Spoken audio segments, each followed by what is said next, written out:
All right, guys, we're going to continue looking at Acts chapter 23. And I realized that there's a few things I left kind of hanging from yesterday, so we're going to fill in some of that and move on ahead a little bit. But we're talking a lot about this corruption that they have here in trying to arrest Paul. But this big fight broke out in the middle of a courtroom and everything else, and we drew a lot of lessons from that. But carry on down. Verse 11, I read this to you yesterday, didn't really talk about it. It's probably far more important than the stuff I did talk about yesterday, whatever. It says, the following night the Lord stood by him, meaning Paul, and said, "Take courage, for as you have testified to the facts about me in Jerusalem, so you must testify also in Rome." I don't know what's going on in Paul's mind here. It doesn't tell us. But, I mean, you can imagine, this is a guy who's been all through the place. He's planted churches all around. He, in the past, had been hunting Christians all over the place. Now he himself is being victimized by the same sorts of people, the same mindset that he used to have for hunting Christians. And they apparently were close to killing him or something in the middle of the court in yesterday's message. Because the tribune, the Roman guy, he's afraid that Paul's going to be torn to pieces by them. Like it was a very violent thing that happened. And so that night, it says the following night, which I assume is that same night, whatever, the Lord stood by him and said, "Take courage, for as you have testified to the facts about me in Jerusalem, so you must testify also in Rome." Now, that's exciting to me. Because what did Paul actually do in his testimony? As you have testified to the facts about me in Jerusalem,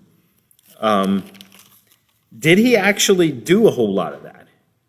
Well, they interrupted him. Every time he started talking, riots and stuff broke out. In the middle of the courtroom, a fight broke out. He never got to finish a sentence, right? But God says, you testified the facts about me. And you know what? Take courage. That's right. I could imagine Paul being very discouraged. Couldn't you? They don't even let me talk. I came here to teach them about Jesus, and Jesus, they won't even let me. Like they break out into shouting and rioting and stuff when I open my mouth. They threaten to punch me in the mouth when I open my mouth. And then they go beat each other up, and I'm dragged out here and I'm dragged there, and I haven't even been able to finish a sermon yet. Let alone barely start a sermon. And I'm still in police custody, and I still don't know what's going to happen here.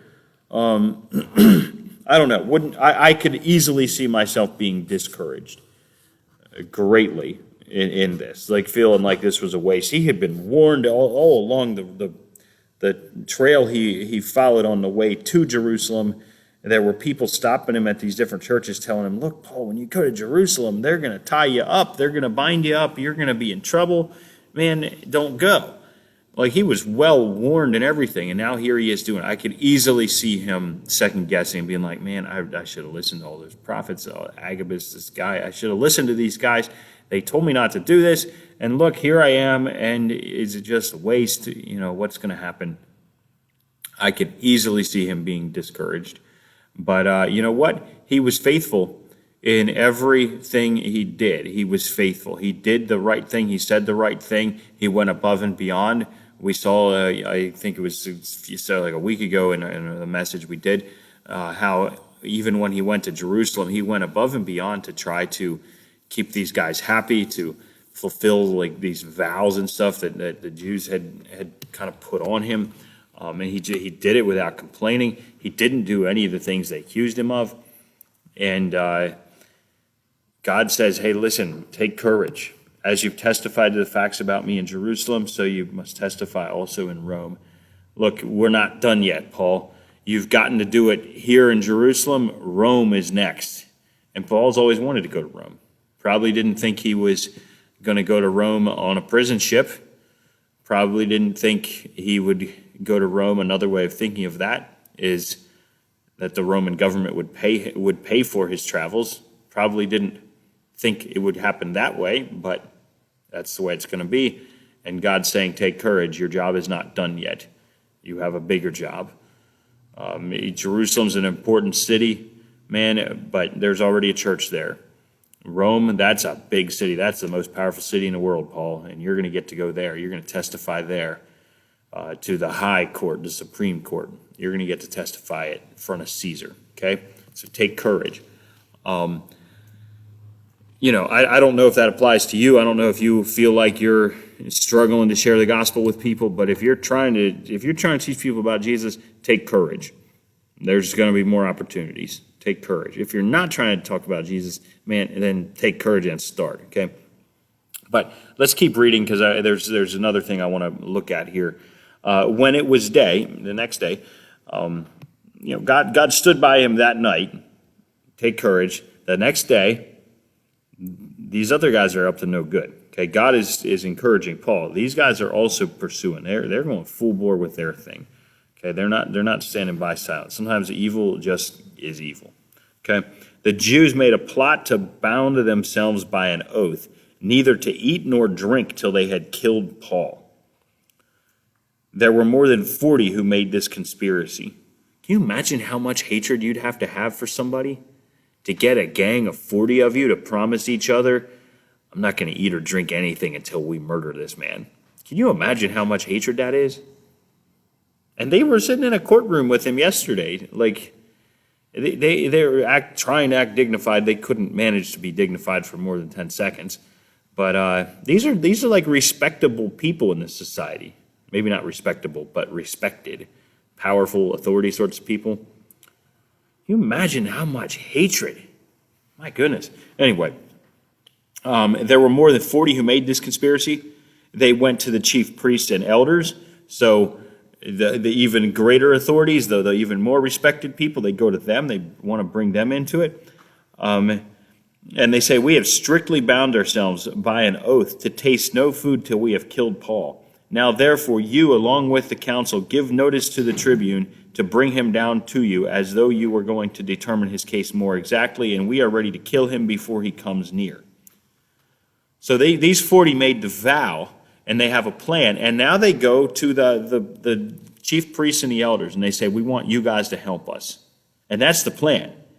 The chief priests, the religious leaders, like the top ones, go along with it. They don't argue with them. They don't say, hey, man, knock it off. That's a bad idea. We can't have that. They don't. They go along with it, okay? We're not going to look at this all today, but they go in. They're part of this conspiracy, okay? The conspiracy goes all the way to the top, as they like to say in this case. It is evil. It's just bad, okay? So we're going to stop there, and we'll look at it some more tomorrow. But we saw this verse 11. God stands beside him and says, take courage. All right? Now, does God give you encouraging words for life? I mean, the Bible's full of them, right? Is God a God of blessing and goodness and give courage and, I'll never leave you nor forsake you and all this stuff? Like great promises of God that are very encouraging for us, very happy.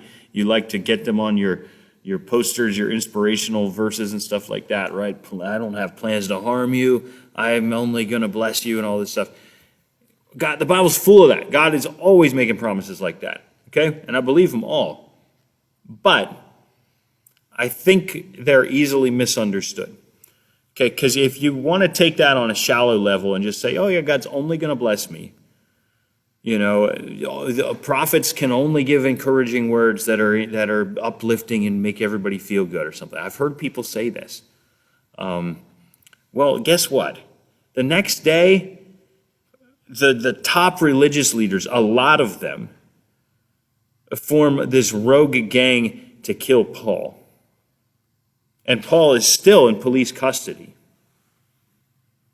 Like, if God's promises were always happen on the spot and every day is better than the day before and nothing but blessing upon blessing, guess what happens the next morning? The angel springs him from jail. It happens at other points. And he walks into town, tells everybody about Jesus. The bad guys all go to jail and the good guys all go to church. And everybody lives happily ever after. And the next day it's even better and it's even better and it's even better. Because God only wants to make you happy and bless you or something.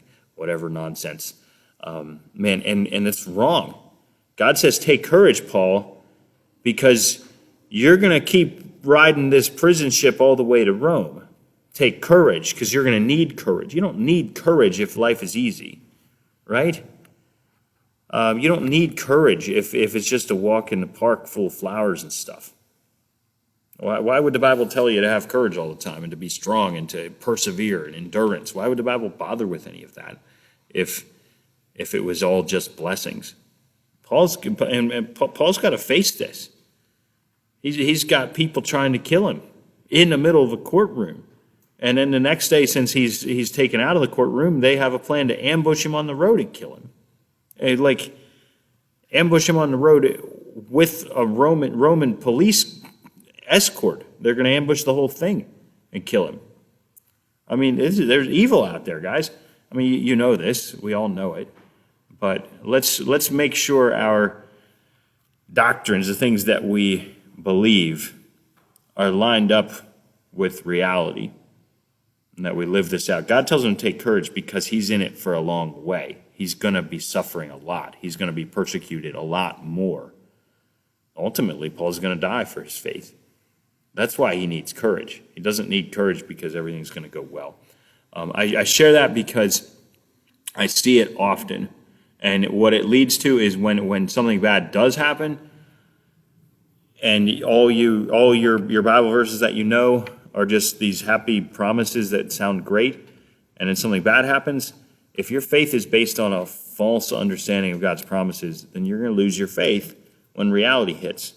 So let's understand reality. God tells you to take courage. God tells you to be strong and courageous. God tells you these things because the time will come when you need courage, and the time will come when you need boldness. Well, the time will come when you are feeling very discouraged. He doesn't tell you to be encouraged, take courage, because you already have a lot of courage. He tells you that when you're feeling discouraged or when he knows you're about to be. Okay? So don't be discouraged. Don't do that. That's sin. You have God. You're in Christ. Don't be discouraged. Don't be a worrier. Don't be a grumbler. Don't be somebody, woe is me, I'm going to be in jail, bad things, nobody listens to me, nobody cares about me. Don't do that. Paul says it to the Philippians, with the letter he writes to Philippi, he's going to write relatively soon after he's in house arrest here. He writes to them, to live is Christ, to die is gain. So I'm not afraid to die, that's gain, and to live is Christ, that's to give my life away, to suffer for the sake of God's will, God's kingdom. So to live, man, that's not going to be a cakewalk. That's going to be Christ. That's going to be take up a cross and follow Jesus. To live that's exciting. I mean, I want that. I'll need some courage to keep doing it, but that's what I want. And to die, well, that's gain. That's easy. I go to heaven. So let's take courage. Let's take God's promises and believe them on the basis that we need to believe them to get through the hardships. We don't need happy-go-lucky springtime flowers and bunnies Bible verses to get through easy times. We need them to get through the hard times, okay? There are hard times. They really do happen. They happen to faithful, godly people. They don't happen as a punishment every time. They happen as a reward, as an opportunity to be faithful, to continue being faithful. So God bless you. I hope you get something from that. We're going to look some more at this crazy conspiracy to kill Paul. Obviously, it doesn't work, but we'll see how God protects him through this. God bless you. I'll see you tomorrow.